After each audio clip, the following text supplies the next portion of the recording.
బ్రెజిల్లో ఘోర విషాదం చోటు చేసుకుంది. 62 మంది ప్రయాణికులతో వెళ్తున్న విమానం కుప్పకూలడంతో అందరూ చనిపోయారు.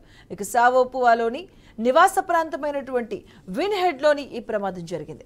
ప్రయాణికులతో వెళ్తున్న విమానం సావోపువాలో అంతర్జాతీయ విమానాశ్రయానికి వెళ్తూ ఉండగా ఈ ఘటన చోటు చేసుకుంది. ఇక ప్రమాదంపై అధ్యక్షుడు లుయిజ్ లూలా డా సిల్వా విచారం ఆరా చేశారు. ఘటన జరిగిన వెంటనే పోలీసుల సహాయ సిబ్బంది బృందాలు రెస్క్యూ ఆపరేషన్స్ కొనసాగించాయి. ప్రమాదం జరగడంతో భారీ ఎత్తున పొగలు వ్యాపించాయి. ఇక విమానం కుప్పకూలుతున్న వీడియో ప్రస్తుతం నెట్టింట చక్కర్లు కొడుతుంది.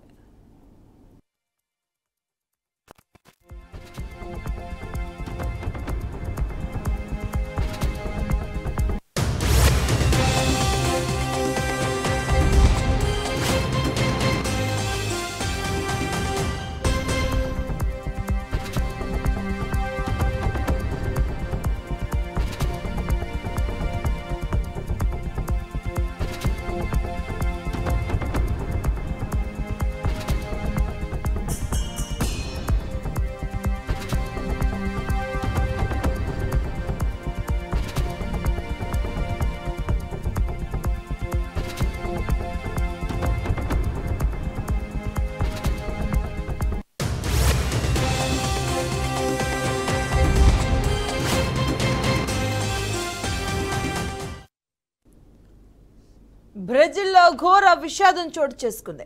62 మంది ప్రయాణికులతో వెళ్తున్న విమానం కుప్పకూలడంతో అందరూ చనిపోయారు. ఇక సావోపువాలోని నివాస ప్రాంతమైన విన్హెడలో ఈ ప్రమాదం జరిగింది. ప్రయాణికులతో వెళ్తున్న విమానం సావోపువాలో అంతర్జాతీయ విమానాశ్రయానికి వెళ్తూ ఉండగా ఈ ఘటన చోటు చేసుకుంది. ప్రమాదంపై అధ్యక్షుడు లుయిజ్ లూలా డా సిల్వా విచారణ ఆరా తీశారు.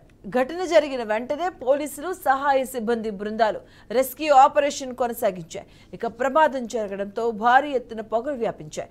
ఇక విమానం కుప్పకూలుతున్న వీడియో ప్రస్తుతం నెట్టింట చక్కర్లు కొడుతుంది.